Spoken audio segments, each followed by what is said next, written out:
जय हिंद छात्रों, आज हम लोग पढ़ने वाले हैं ब्लड का संपूर्ण टॉपिक।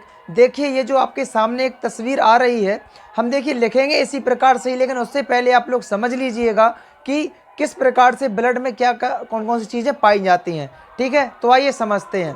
देखिए ब्लड जो है वो संयोजी ऊतक है, तरल संयोजी ऊतक होता है। ये देखिए इसका मतलब होता है, संयोजी का मतलब होता है जोड़े रखना। ये क्या करता है, हमारे संपूर्ण शरीर में क्या बहता है, जो कि कैसा टिश्यू है, एक संयोजी ऊतक है। अब देखिए इसे प्राकृतिक जो इसकी क्वालिटी होती है वो कैसी होती है, प्राकृतिक कोलाइड।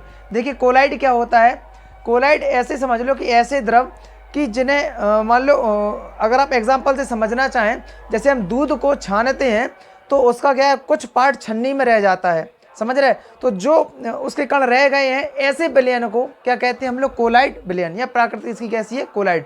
ऐसे जब हम ब्लड को छानते हैं तो इसके कुछ कण क्या रहते हैं कि उसमें चिपक जाते हैं छन्नी में। तो ऐसे आप एग्जांपल से समझ सकते हैं कि प्राकृतिक कोलाइड क्या होता है। फिर इसके बाद हम इसको केमिस्ट्री में अच्छे से आपको डिटेल में समझा देंगे। तो आइए देखिए इसका जो पीएच मान है वो 7.4 है। देखिए जिसका पीएच मान 7 के ऊपर निकल जाता है वो क्षारीय प्रकृति का होता है, और जिसका 7 से कम रहता है वो अम्लीय प्रकृति का रहता है। इसका कितना है, 7.4। तो ये कैसा हुआ, क्षारीय प्रकृति का। देखिए पुरुषों में जो ब्लड होता है वो लगभग 5.5 से 6 लीटर के समथिंग पाया जाता है, और जो महिलाएं होती वो पुरुष से आधा लीटर उनमें क्या होता है, ब्लड की मात्रा कम होती है। देखिए अगला है इसका क्या, भंडारण। भंडारण का मतलब इसकी स्टोरेज कहाँ पे होती है। देखिए कई बार माइंड में क्या रहता है कि जो ब्लड स्टोर रहता है वो हार्ट में रहता है। देखिए हार्ट का स्टोरेज का कोई काम नहीं है, केवल हार्ट का काम होता है ब्लड को पंप करना। और ये जो इसका स्टोरेज है वो कहाँ पे होता है, पिलिया या एस्प्लीन में। कहाँ पे, पिलिया या एस्प्लीन में, हिंदी में इसको तिल्ली भी बोला जाता है। देखिए अब इसकी कब्र या फिर जो खराब ब्लड होता है, जो सेल्स इसकी कार्पल्स ख़त्म हो जाती हैं, मर जाती हैं, उनकी कब्र कहाँ पर होती, पिलिया या एस्प्लीन में ही उसकी कब्र होती है। और इसे ब्लड बैंक के नाम से भी जाना जाता है। बहुविकल्प में आपका क्वेश्चन बनता है कि एस्प्लीन या फिर ब्लड बैंक किसे कहते हैं। क्वेश्चन क्या बनता है कि ब्लड बैंक किसे कहते हैं, ऑप्शन में रहेगा एस्प्रीन, पिलिया या तिल्ली। इनमें से किसी का एक पर भी आप टिक लगा सकते हैं। अगला है इसका निर्माण। देखिए जो बच्चे होते, जब कोई गर्भवती महिला होती तो उसके पेट में जो बच्चा होता है उसे भ्रूण कहा जाता है, जब तक कि वो पैदा ना हो। और जब पैदा हो जाता है उसको कहते हैं हम लोग शिशु। तो देखिए यहाँ पे जो भ्रूण होता है, भ्रूण में भ्रूण के अंदर जो ब्लड का निर्माण होता है वो कहाँ पे होता है, लीवर में। लीवर में एक जगह होती, पार्ट होता है मीसोडर्म नाम का, वहाँ पे क्या होता है, भ्रूण में ब्लड का निर्माण होता है। लीवर में किसका, ब्लड का निर्माण होता है। देखिए और जब हम लोग वयस्क हो जाते हैं तो इसमें क्या, अस्थि मज्जा। अस्थि मज्जा क्या होता है, देखिए हड्डी के बीच में जालीनुमा संरचना पाई जाती, उसमें क्या है कि उसमें किसका निर्माण होता है, ब्लड का, समझ रहे हैं। और जो भ्रूण होता है उसमें ब्लड का निर्माण अस्थि मज्जा में क्यों नहीं हो पाता है, क्योंकि उसकी जो हड्डी होती बहुत ही कमज़ोर होती है, समझ रहे हैं। तो उसमें अस्थि मज्जा में ना होकर लीवर में मीसोडर्म नामक स्थान में होता है। अब देखिए इसमें क्या पाया जाता है, हीमोग्लोबिन। इसको HB बोलते हैं बायोलॉजिकल, जैसे लैब वगैरह की भाषा में क्या, HB हीमोग्लोबिन। देखिए मेल में इसका जो मेजरमेंट रहता है वो रहता है 14 ग्राम डेसीलीटर। कितना होता है, 14 ग्राम डेसीलीटर। और फीमेल में 13 ग्राम डेसीलीटर। इसका मतलब क्या है, हीमोग्लोबिन की मात्रा पुरुषों में ज़्यादा होती और महिलाओं में कम होती। और इसका इनडायरेक्टली मतलब क्या हुआ, हीमोग्लोबिन अधिक होने के कारण उसमें जो पुरुष होते हैं उनमें क्या होता कि आयरन की मात्रा अधिक होती, इसलिए पुरुष महिलाओं की अपेक्षा ज़्यादा ताकतवर या शक्तिशाली होते हैं। और महिलाएं कमज़ोर थोड़ी सी क्यों होती हैं या सॉफ्ट क्यों होती हैं, क्योंकि उनमें क्या होता है, हीमोग्लोबिन कम होता, अर्थात आयरन की मात्रा कम होती है। अब देखिए ब्लड इसमें क्या है कि ब्लड को दो भागों में इसमें बांटा जाता है मेनली, एक प्लाज्मा और रुद्राणु। देखिए कहीं कहीं बुक्स में ये 55% से 60% दिया गया है, हमने 60 लिख दिया, ठीक है। यहाँ पे क्या है, प्लाज्मा है, और इसमें क्या है, रुद्राणु। रुद्राणु कुछ नहीं है, कार्पल्स अर्थात छोटे छोटे कणों को बोलते हैं, जो कि 3 प्रकार के होते हैं, RBC, WBC और प्लेटलेट्स। कौन कौन से, RBC, WBC, प्लेटलेट्स। देखिए RBC, WBC और प्लेटलेट्स का टेक्निकल नाम क्या होता है, एरिथ्रोसाइट, इसका होता है ल्यूकोसाइट, और इसका होता है थ्रम्बोसाइट, ठीक है। ये आपके तीनों नाम हो गए। देखिए ये जो RBC है इसकी जो संख्या होती है वो ब्लड में सबसे ज़्यादा होती है। देखिए यहाँ पे कितना लिखा है, 50 लाख, कभी कभी 5 मिलियन लिख के आता है, और हमने यहाँ पे हिंदी में लिखा है 50 लाख, दोनों एक ही बात है। अगला है WBC। WBC में ल्यूकोसाइट जो उसकी संख्या होती है वो 9 से 10,000 की समथिंग होती है, और प्लेटलेट्स की संख्या 2 लाख होती है। देखिए जब इनकी संख्या, जैसे प्लेटलेट्स जब कम हो जाती हैं, जब ज़्यादा बुखार चढ़ता है, मतलब डेंगू वगैरह में क्या होता है, प्लेटलेट्स कम हो जाती हैं, तो अपन लोग बोलचाल की भाषा में क्या कहते हैं कि इनकी प्लेटें गिर गई या इनकी प्लेटें कम हो गई, समझ रहे।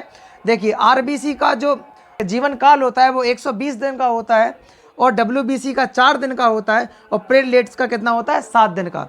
देखिए जब रुद्राणु मर जाते हैं, मतलब इनका जो काल खत्म हो जाता है, तो उनका होता क्या है। देखिए जो रुद्राणु मर जाते हैं उनकी कब्र कहाँ पे है, स्प्लीन में। उसको क्या कहता है, स्प्लीन बुला लेता कि चलो आजा, तुम्हारा टाइम खत्म हो गया, चलो। तो यहाँ पे स्प्लीन इसको खत्म कर देता, नहीं तो हमारे शरीर में कई इन्फेक्शन हो सकते हैं अगर स्प्लीन ना हो तो। अब देखिए लिखेंगे किस प्रकार से, अब आइए वो समझते हैं। तो देखिए यहाँ पे यह एक तरल संयोजी ऊतक होता है। इसकी उत्पत्ति भ्रूण में, मीसोडर्म में और अस्थि मज्जा में होती है, जैसा कि अभी हमने आपको समझाया है। यह स्वाद में नमकीन एवं इसकी प्रकृति कैसी होती है, क्षारीय होती है। पुरुषों की अपेक्षा महिलाओं में रुधिर की मात्रा कम होती है। यह मानव शरीर का लगभग 7 से 8% होता है। देखिए मानव शरीर का 7 से 8% का मतलब है, जैसे अगर आपका वेट मान लो 70 किलोग्राम है, तो उसका लगभग 7% निकालिए, 70 का 7% आएगा आपका लगभग 5 लीटर के या 5 किलोग्राम के, 77 49 4.9 किलोग्राम के लगभग। तो 70 किलोग्राम मनुष्य के अंदर कितना रुधिर होना चाहिए, कम से कम 4.9 किलोग्राम, ठीक है। देखिए रुधिर के मुख्य 2 घटक होते हैं, कौन कौन से, प्लाज्मा और रुधिर कणिकाएं।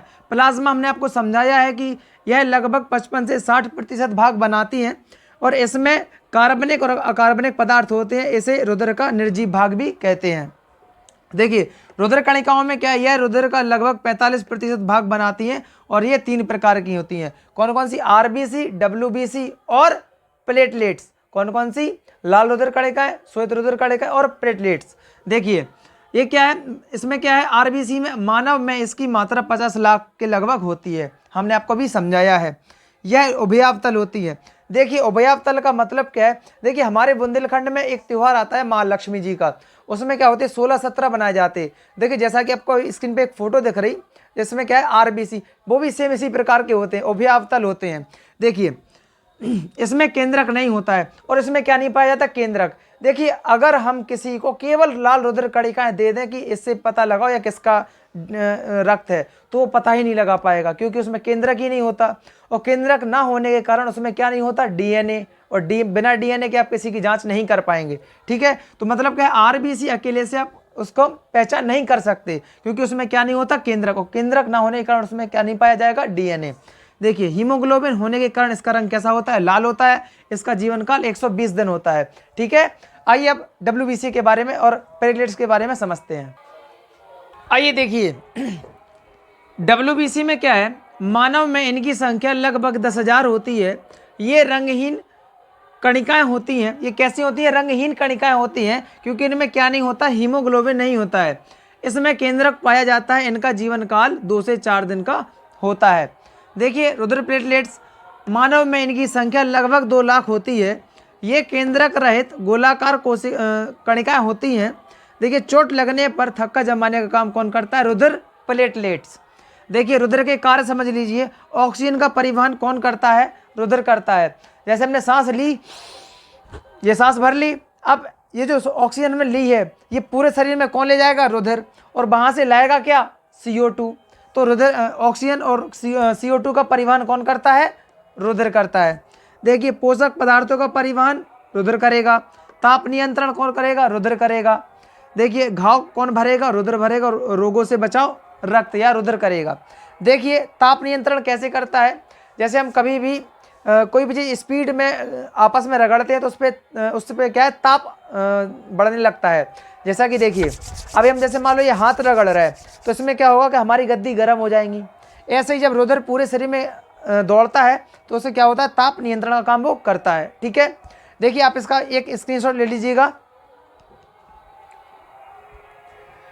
अगर वीडियो अच्छी लगी हो तो एक लाइक और कमेंट जरूर कीजिएगा, जय हिंद सर करके, ठीक है। और अगर आप कमेंट और लाइक करते हैं तो थोड़ा सा मोटिवेशन भी मिलता है, जिससे कि आगे की वीडियो और अच्छी बन सके। ठीक है, जय हिंद, जय भारत।